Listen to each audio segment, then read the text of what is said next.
Hello and welcome to the Shaker Moment, a webinar hosted by the Center on Religion and Culture at Fordham University in New York.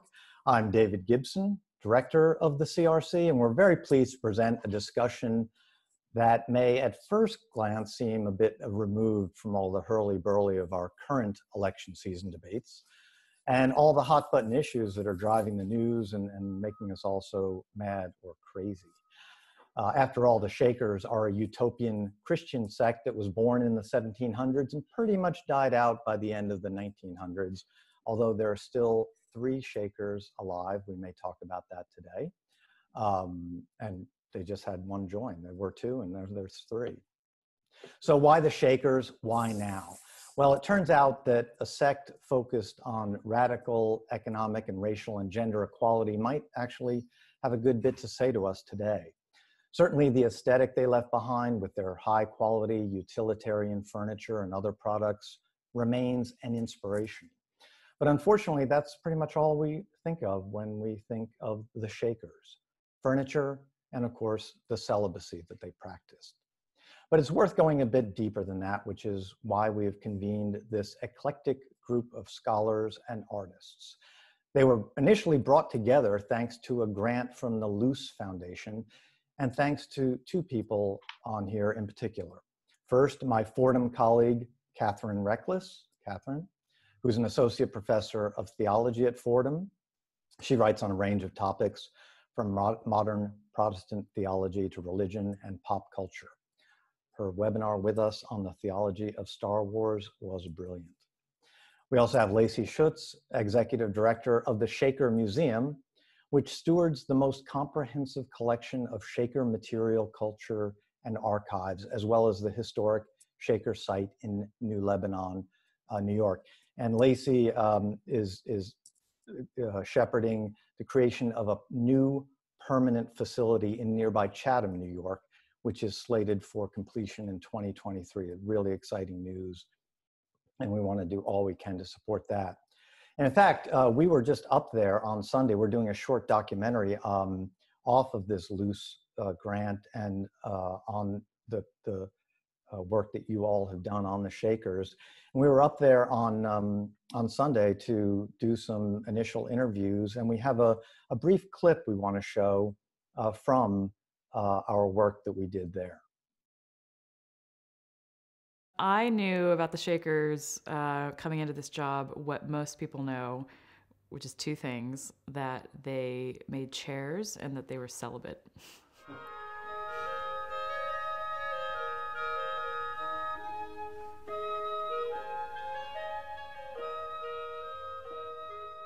What surprised you the most?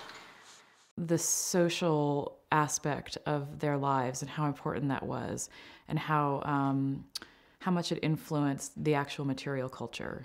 You know, there's a reason that the chairs and the case pieces look the way that they do, and it's because of the Shakers' belief systems and how they live their lives.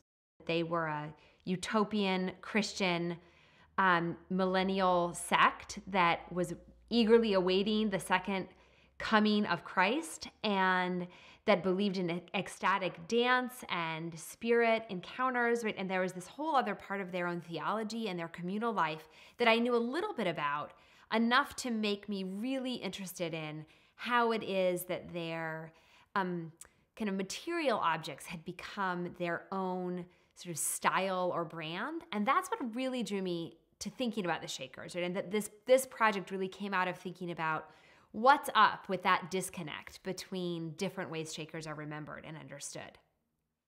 Wonderful. It's going to be a great project, and we had a terrific time up there. I think that sets the scene quite well for us. Catherine, I want you to expound on that element that you were bringing up in that clip right there.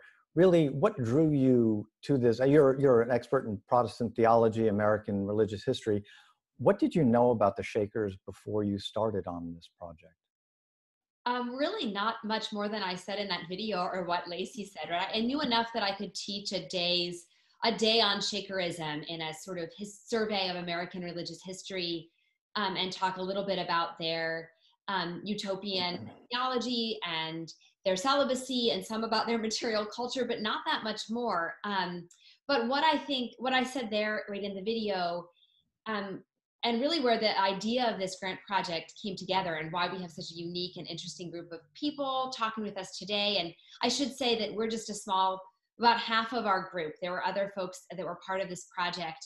But the real purpose in Genesis, and it came out of my own interest as well, which was to say, right, how are the Shakers remembered? What is their legacy? And how do different parts of their legacy, which are often kept separate, because we have a art historical sense of their design, their furniture, their material culture, and then maybe religious studies scholars or American religious historians know something about them in the scope of American religious practice and the fervor of new Christian groups in the 19th century.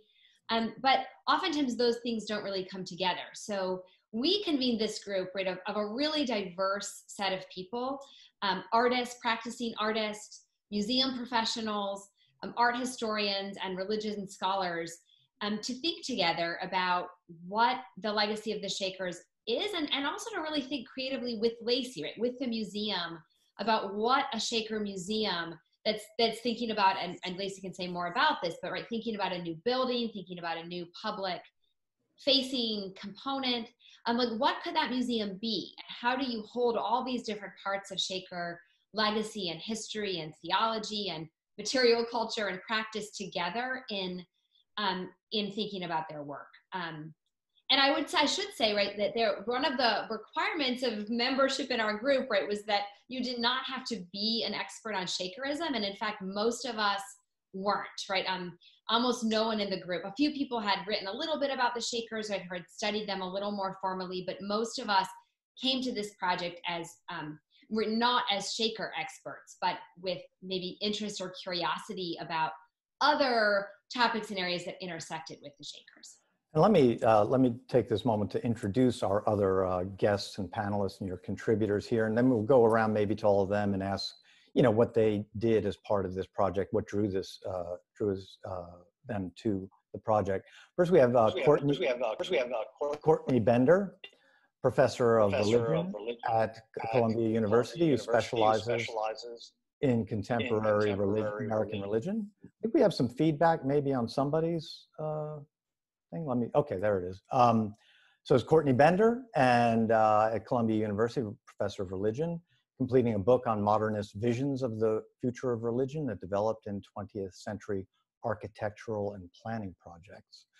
We also have Maggie Taft, an art historian specializing in modern design. She's curator of the Shaker Museum exhibit that was installed for several months in downtown Chatham, New York. And finally, we have Eshawn Crawley, a professor of religious studies and African American studies at the University of Virginia, author of Black Pentecostal Breath, The Aesthetics of Possibility. Eshawn is also a practicing artist. Hey, Eshawn, let's go to you first. What drew you to this project about the Shakers? I mean, what did you know and what drew you in here? I knew what we had learned for like one day in high school, honestly, which was that the Shakers were a sect of Christianity that died out and that they were known for their furniture.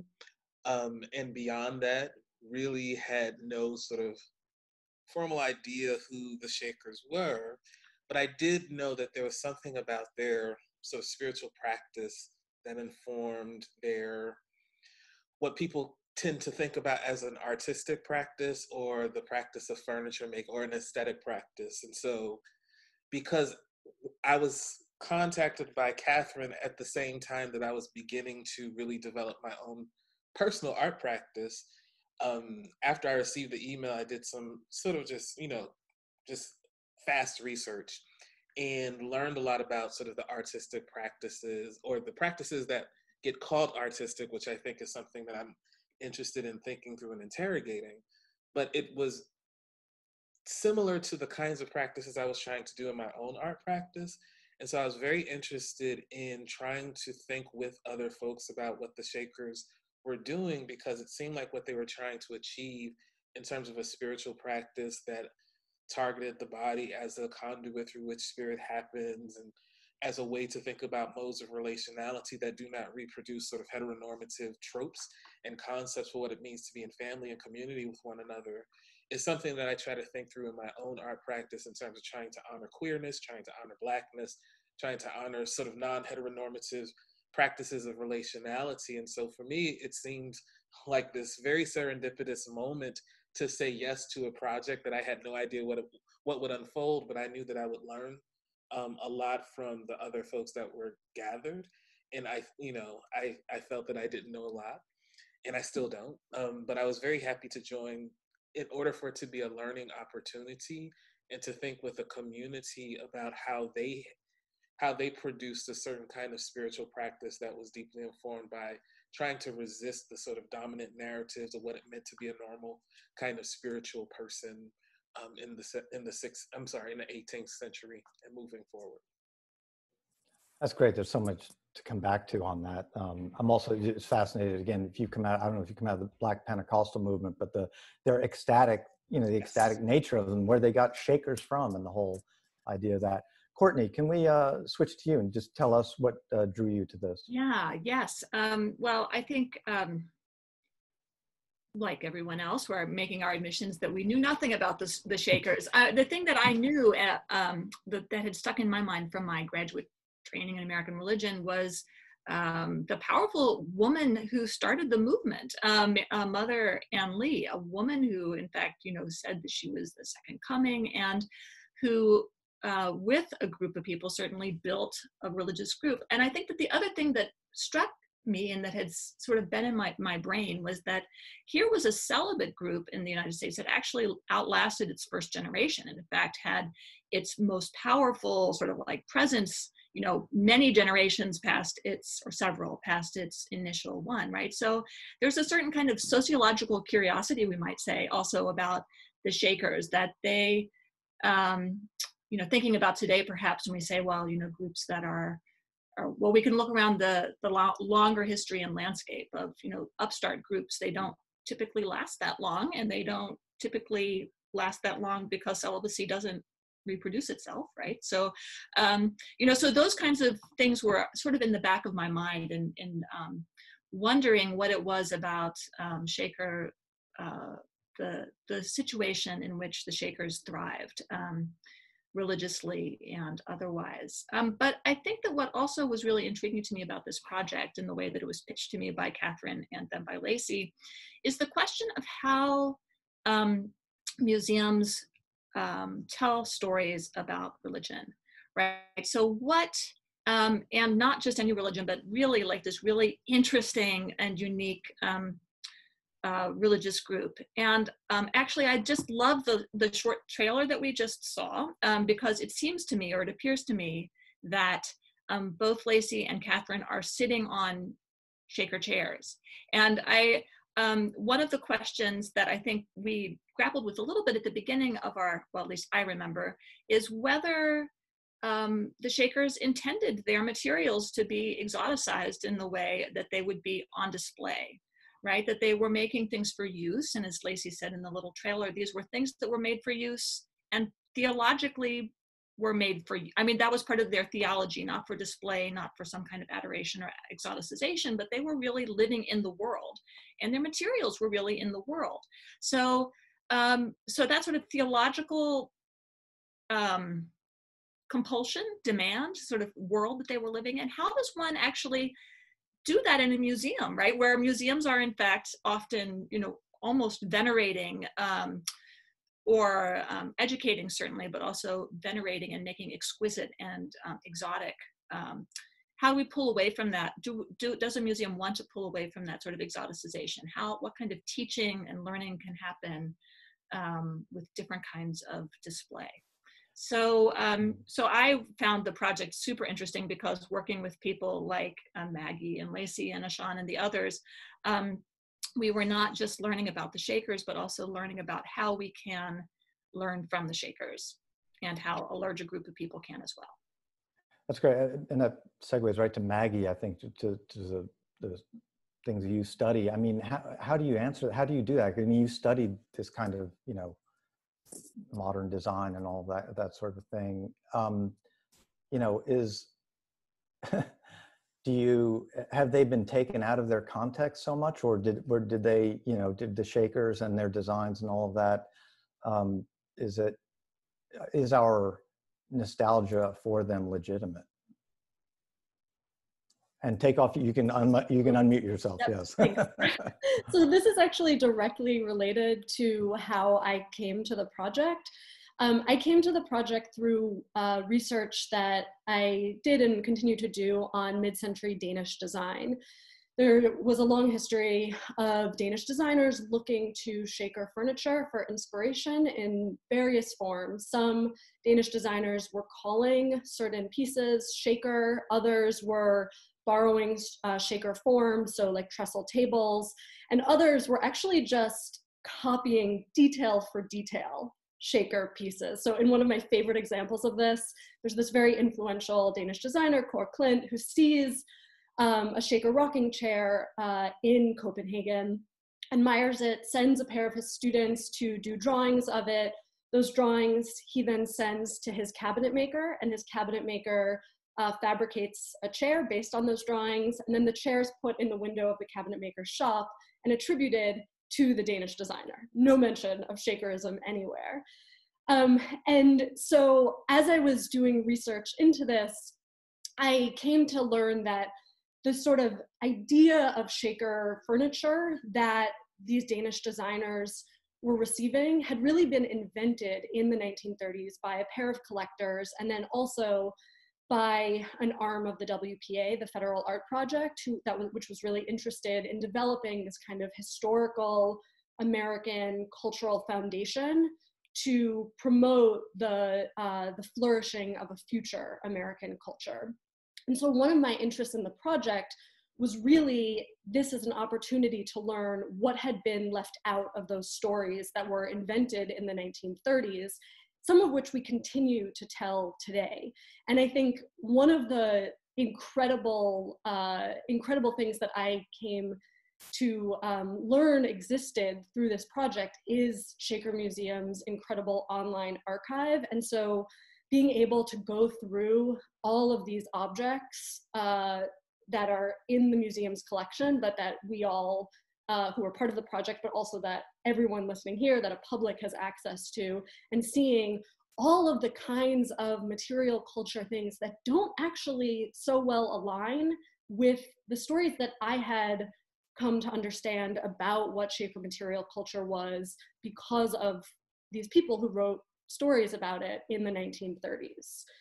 So for example, like the Shaker box that you saw in the promo video, those boxes were made very commonly, and for the most part, they are anonymous, like there's no signature on them, but then there are incredible boxes in the museum's collection that actually do have some kind of registration of either the maker or the person who was the recipient of the box. And so coming upon all of these objects that just don't fit with the stories that we know or tell about the Shakers really kind of opened up a new sort of understanding of Shakerism for me.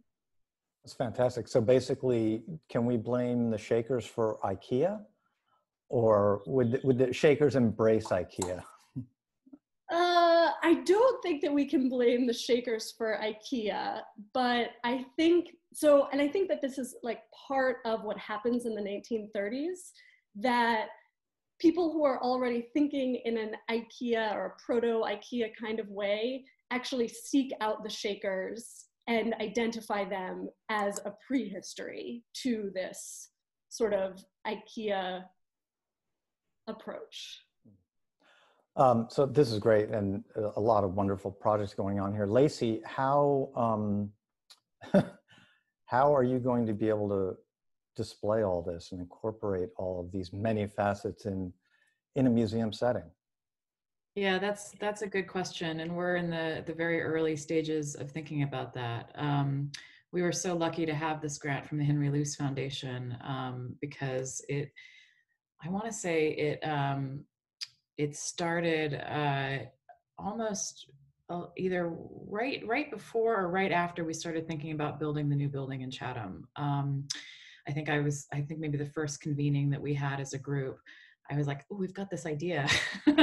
And here we are, a couple of years later, where it's really coming to fruition to build a new permanent year-round museum in Chatham, New York. And I think the conversations that we had as a group started to really lay the foundation of how do you approach this? How do you take the material culture of a religious community that actually had a lot going on beyond just their religious beliefs. They had very radical ideas about how to treat women and how to deal with people who were differently abled in their communities.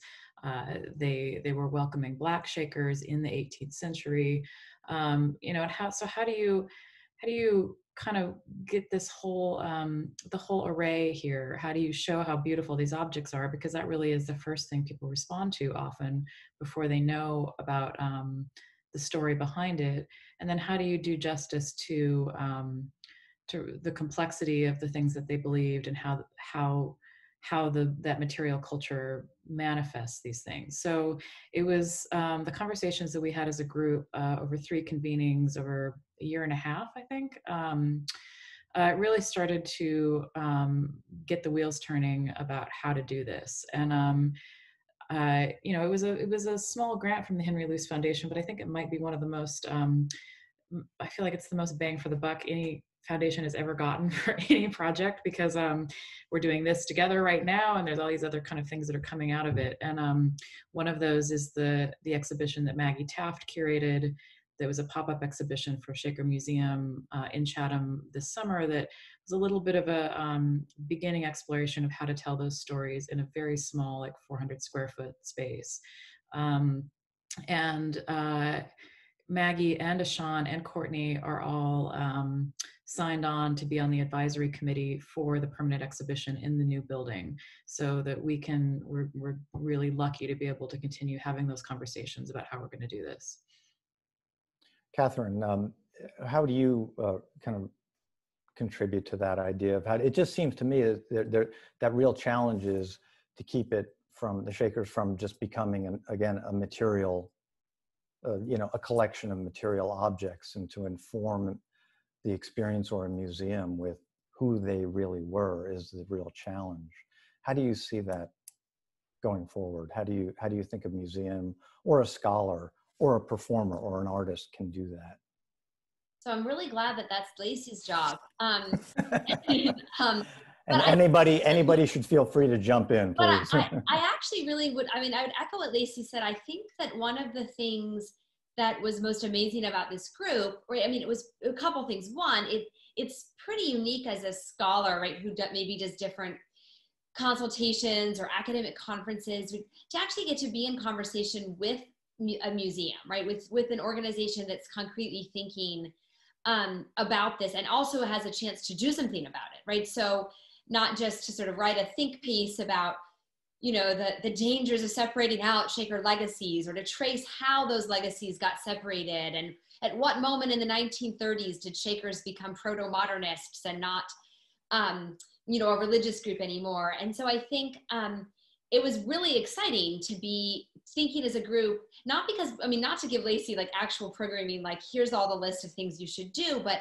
really thinking conceptually and creatively, but also thinking that our conversations were directed towards an institution that could try them out, or could think about what it would look like to make them real. And I think also it was about having so many different kinds of people in that room.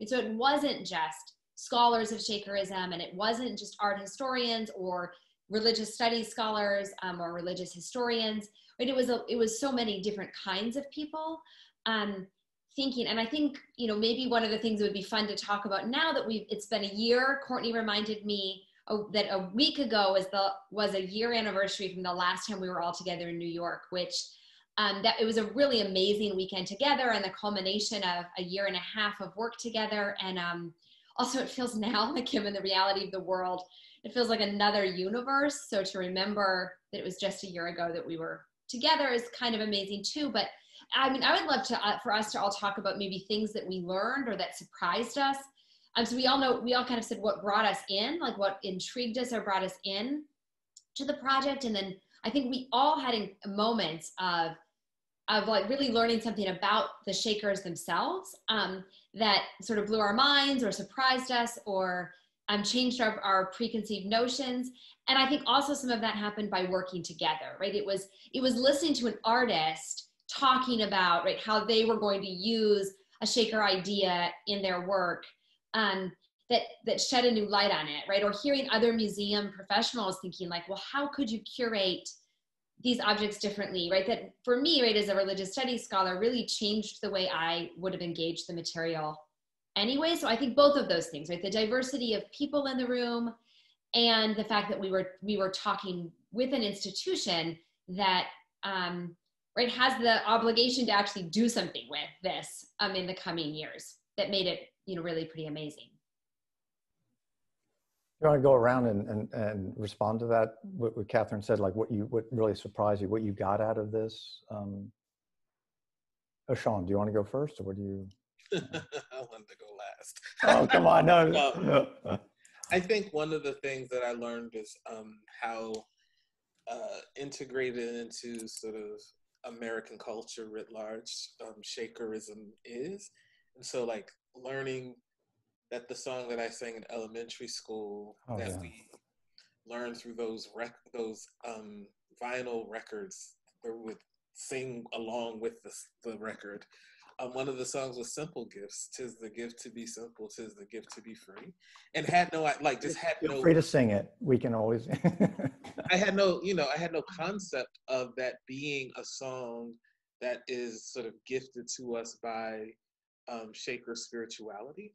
And so for me, learning the various ways that Shakerism is integrated into sort of American thought, not just in terms of like the material practice of building furniture, but also things like song and things like dance, is something that both surprised and delighted me.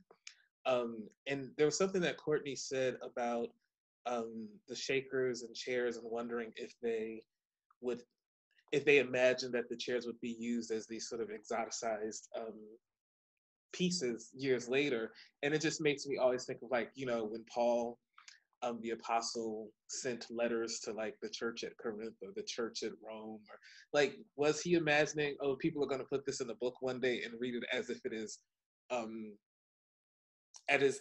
is unadulterated universal truth claims, as opposed to, no, these people are having a problem and I'm writing to them in order to discuss the problem that they're having, and this is a conversation.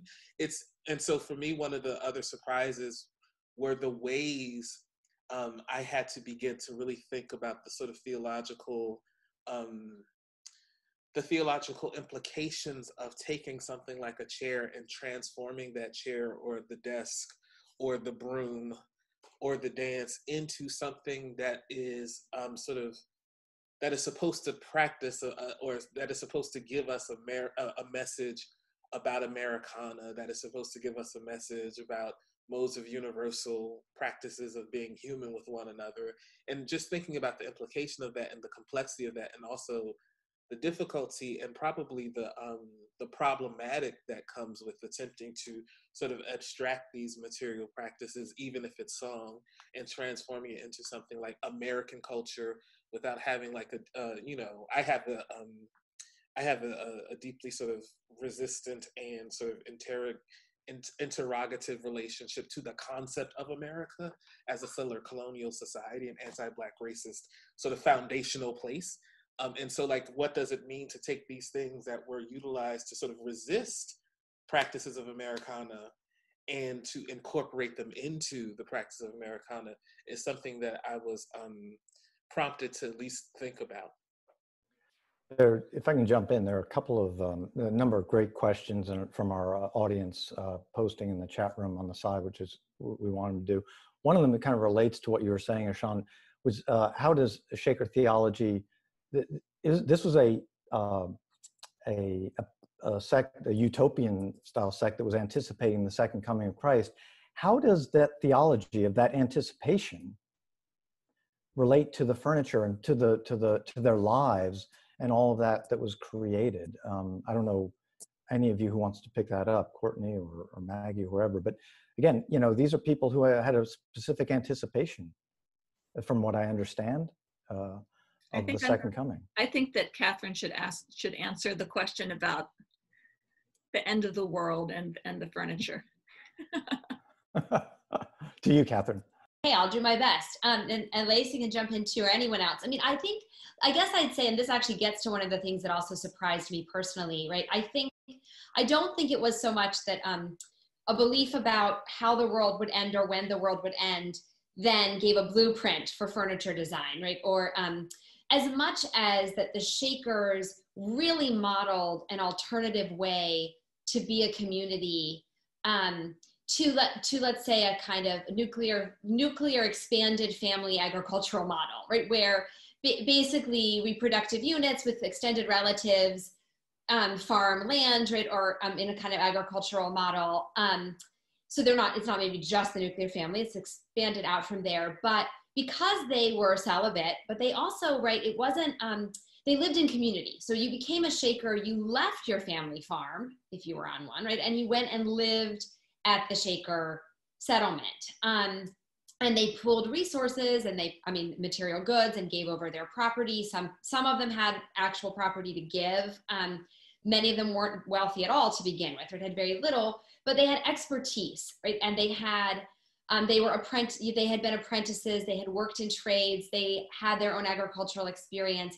So at their height, right, you had communities of several hundred adults living together, pooling those resources, and which allowed for this kind of technological innovation and a living on a sort of scale, farming on a scale, producing on a scale that was what more than any sort of individual family farm could do at the time. And I think that their design, right, which wasn't actually meant to be like each handcrafted object made, and it's like my chair is my chair and your chair is your chair. It was like, no, we need to make 500 chairs for the community. And then for the community up the road. And then we also sell our chairs, right? And we'll sell them to anyone who wants to come and buy them, because we need money to buy other things to support our community. And so it was thinking about something that could be produced en masse, that had purpose, right? And that I think it's sort of simplicity of design and style, its form-fitting function, right? Fit the needs of the community, which were how to let a lot of people live together in a highly functioning way. That was the radical, right, difference. And that was influenced by a theology that said, give up traditional reproduction and trust in the Spirit of God to renew the church until the end of time, right? You don't have to have babies and baptize them. Like, trust to the Spirit of God to do this work, come and live in community, and, right, fervently pray and seek the Spirit while we wait, right? And so those went hand in hand, but I think the design came more out of the necessity of keeping these large scale communities thriving. So other people can jump in if they think I missed something important. Please, and jump in. And also, I just want to say a number of people are referencing the differences or our assumptions that they're basically another version of the Amish, you know? And I think our discussion the other day, Catherine and Lacey, was so fascinating. It's like they are not the Amish at all, and that's kind of what you're raising here.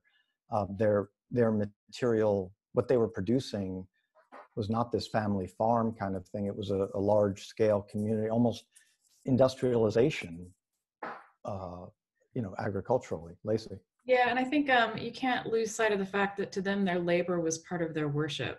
I think you kind of, when you see people kind of glossing over Shakerism, you see a lot of reference to their perfectionism.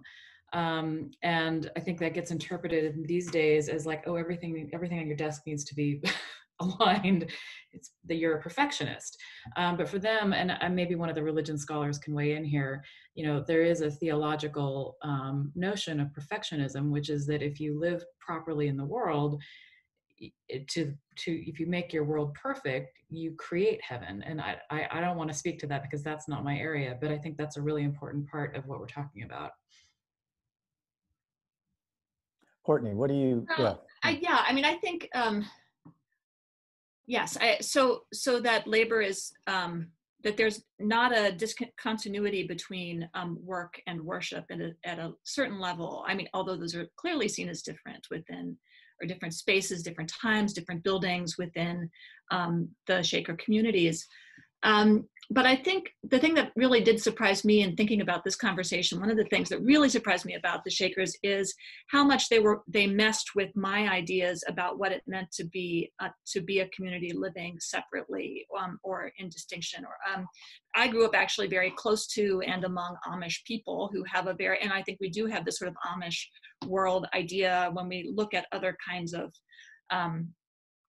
community groups or communal groups. But the thing about that has really struck me about the Shakers is that while they were clearly living in different kinds of family communities, like, you know, celibacy, they were clearly open to and able to bring to live well with people who are of different races, of different abilities, and to open space for that. At the same time, they were actually pretty good capitalists, right? So they were, I mean, the disconnect between what their market, and they didn't really think about the economy, the American economy, as being something that they had to resist. Whereas I think, you know, often now, or particularly now, I think there have been some questions, what does their spirituality have to say to us today?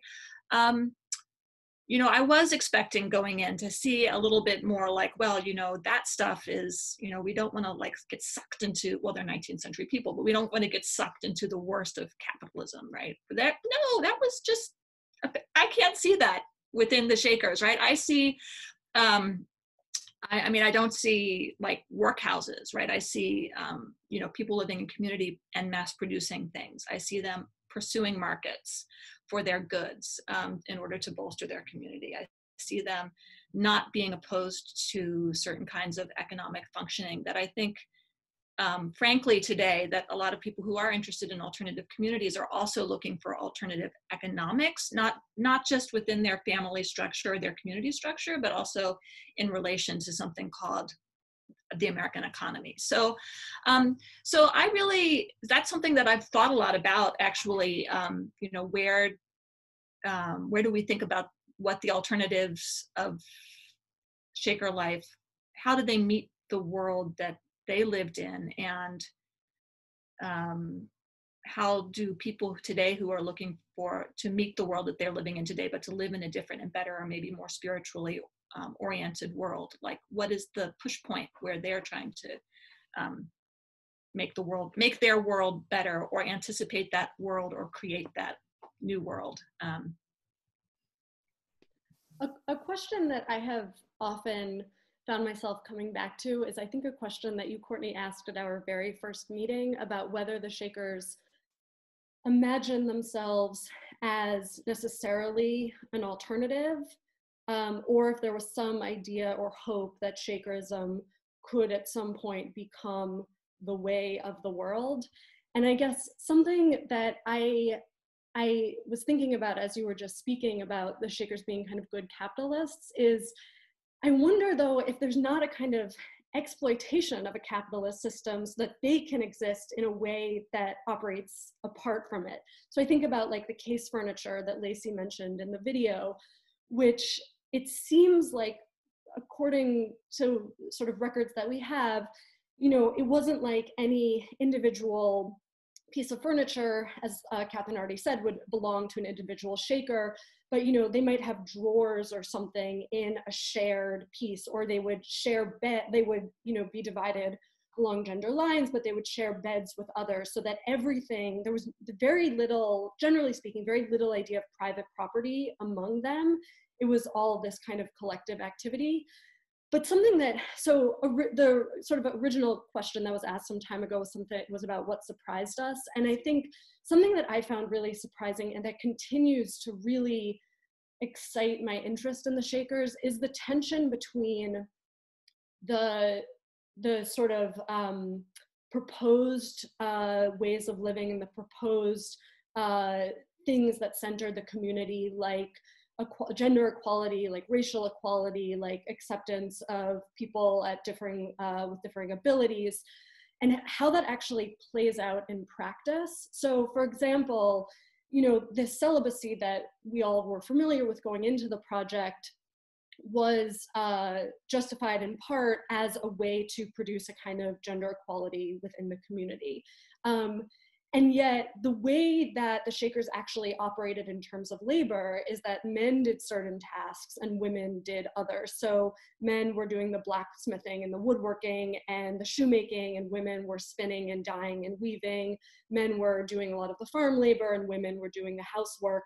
And so even within the Shaker community, you have this kind of division of labor along gendered lines that looks very much like divisions of labor in the world beyond the Shakers. And so these kinds of tensions between this kind of like radical equality, what that looks like, and places where it seems like, you know, places where in practice it butts up against some of those ideals, I continue to find really interesting to sort of mine and work out.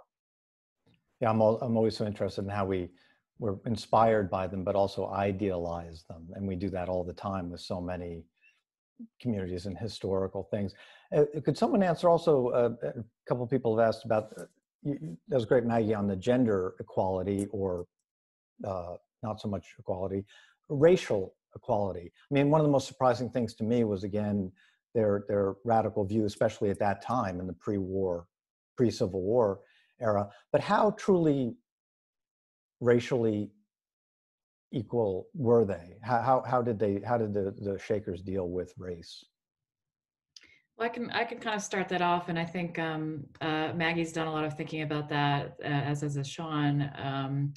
You know, it's I think the first Black Shaker came to the Mount Lebanon Shaker community in 1790s, and there were also communities in Kentucky, and one of those communities, you know, formally voted and declared themselves to be integrated in something like 1816 or so. So, and it's you know, it's like Maggie says, you know, what you idealize things, or you have certain ideals that you want to execute, and that doesn't necessarily always manifest perfectly in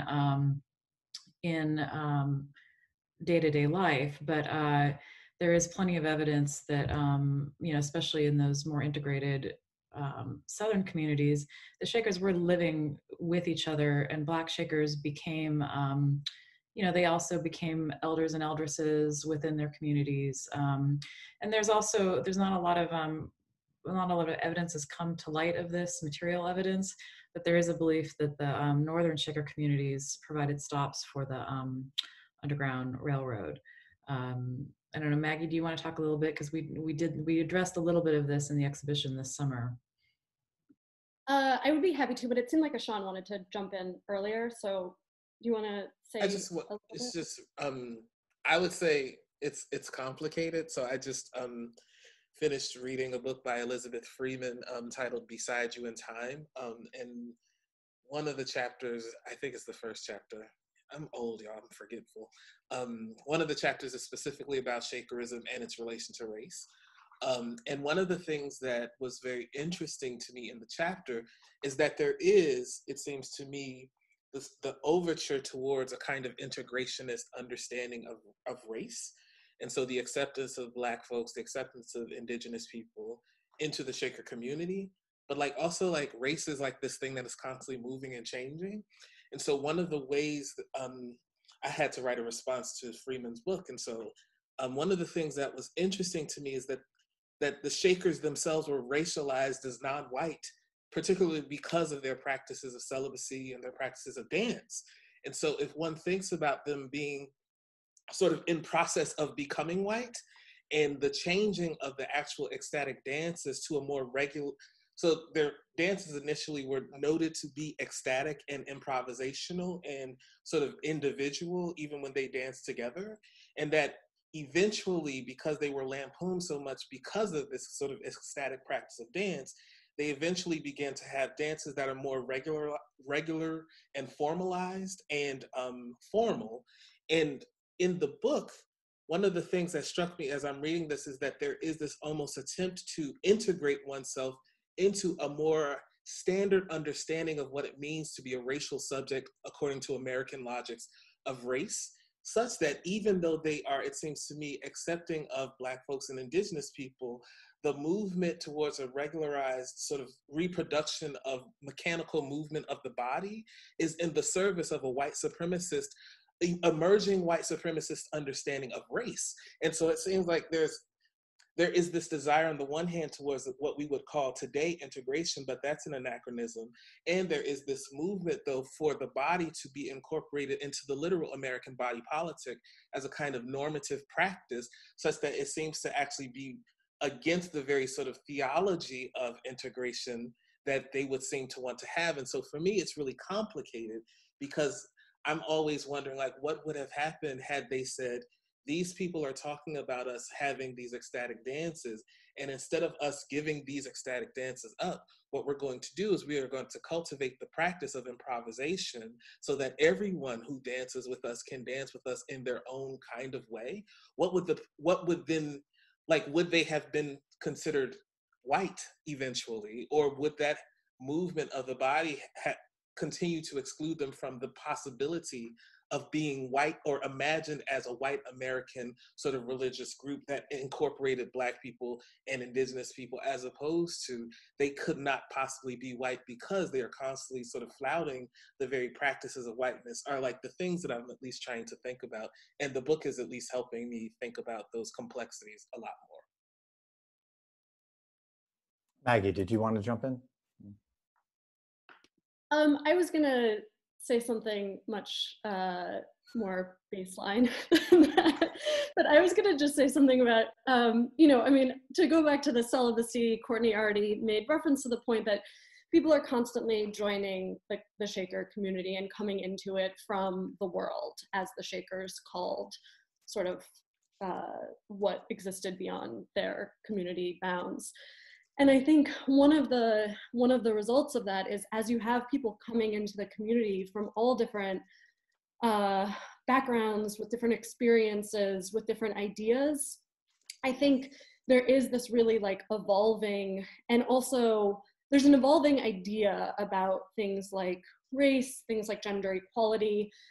There are also ways in which sort of community beliefs come into tension. I mean, I'm just sort of going back to what I said before, but come into tension with the ways in which actually individual Shakers behave within the communities. And so there are records in Shaker Museum's archive that show members of the Shakers, writing journal entries or writing letters to others about Black Shakers in ways that don't seem so minded towards equality, that actually seem to preserve within the Shaker community ideas about race that were circulating within 19th century America more broadly. If I can come back there, just want to pick up on a number of questions. A lot of people are circling back to this idea, which I think is fascinating, because there's, I think, one of the many revelations of this discussion and our exploration is, that the Shakers are not the Amish, and that they're not these sort of careful, handcrafty folks. And a lot of people are asking about this issue of capitalism. One question from Rufus Burnett, our colleague: as they seek markets for their products, do they see the market as neutral, or is success in the market spiritualized as God's grace or his blessings? Sounds like a pre-prosperity gospel kind of thing. And Don Brophy also is asking about again, how much is what they were doing a response to the industrialization that was going on? Can any of you pick up on that?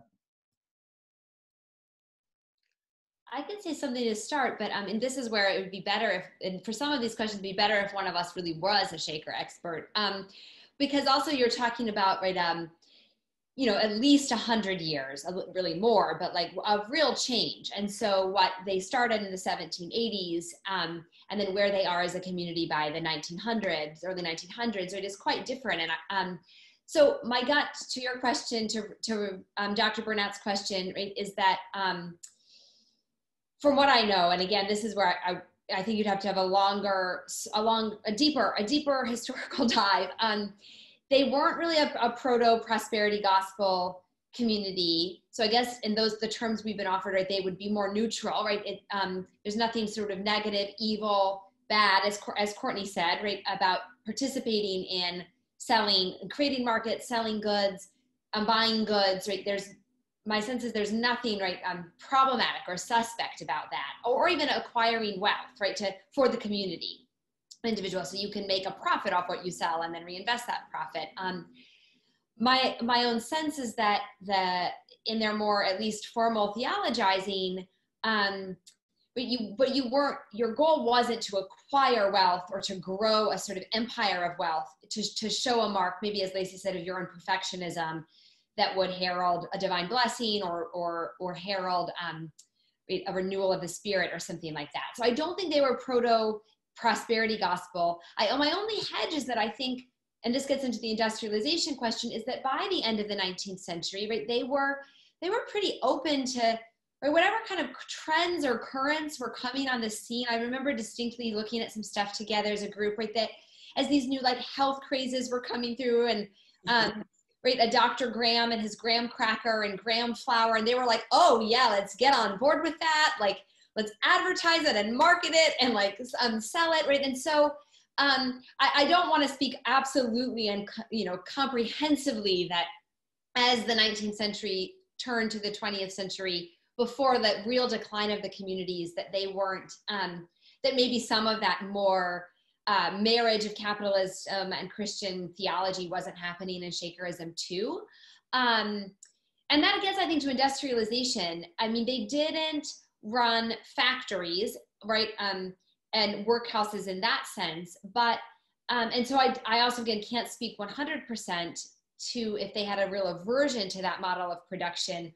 My sense is that they didn't, though, have a real aversion to industrial production. They did produce on an industrial scale, or what we could call a proto-industrial scale. Like they were not making things by hand in a sort of, like we might think of the Amish, right, as a rejection of new technologies and a preservation of an older form of life. They were willing to try, right, any new piece of machinery that came out that would improve farming, right, anything that would increase efficiency in their own communities, they would try. In fact, they invented some of these things, right? They patented many of their own inventions that they found to be really useful in expanding the scale of their own labor. So those would be my not super deep, but off the cuff answers. And I don't know if other people have thoughts on that.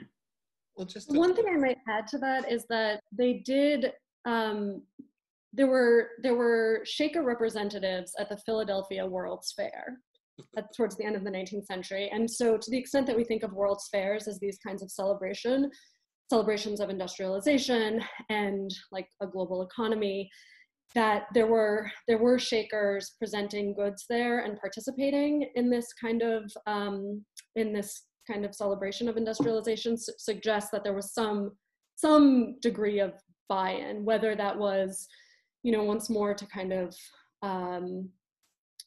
not actually like within their own communities absorb that kind of industrial production, but at least to sort of send out into that global economy the things that they were making. I wonder too about like the concept of capitalism for them. I think it's probably because capitalism is predicated at least upon the theft of the labor power of another for one's own profit, and they are laboring together in order to not necessarily produce profit and to acquire wealth unto themselves. It seems that their labor is in the service of functioning as a community together.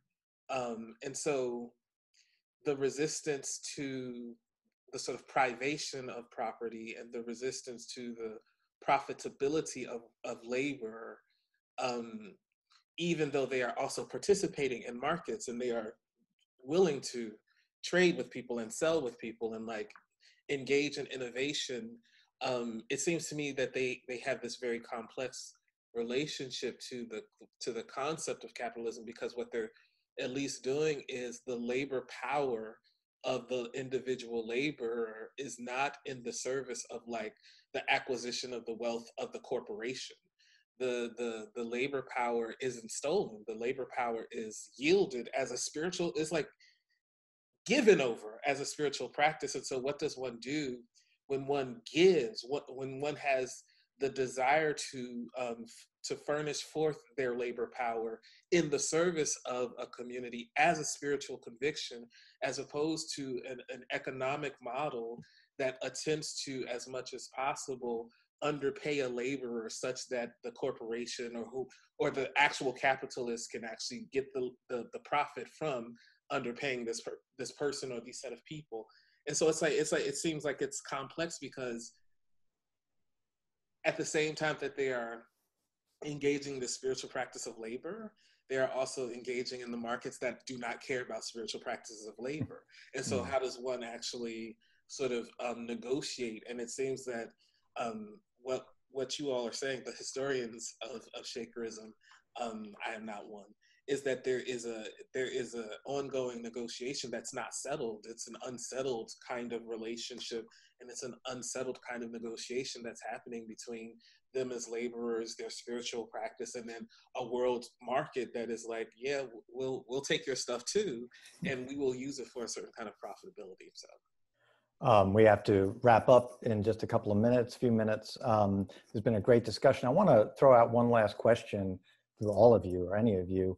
Really, when we're talking about the Shakers, we're talking about this sect and this weird kind of thing, the celibacy and the handcrafts. How much are the Shakers, but they still seem to appeal to us in so many different ages, in the 70s with the Back to the Land movement, communalism, hippies, etc.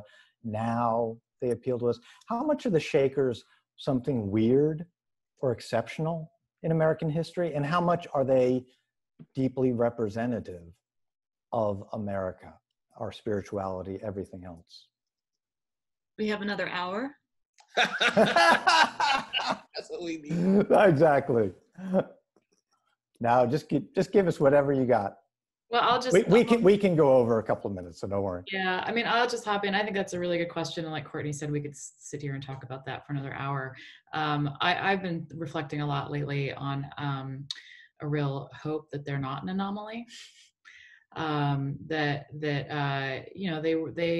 were an integral part of American history from the founding of this country on, and from that very beginning, they showed a different path from the way a lot of the rest of the country was developing. And I think in this particular moment, when we're dealing with these gender issues, these racial issues, all of this stuff, I really like to think that America isn't on an inevitable path in a bad direction. I want to think that we have a representation of how to do it, and that actually really truly gives me some hope and some optimism.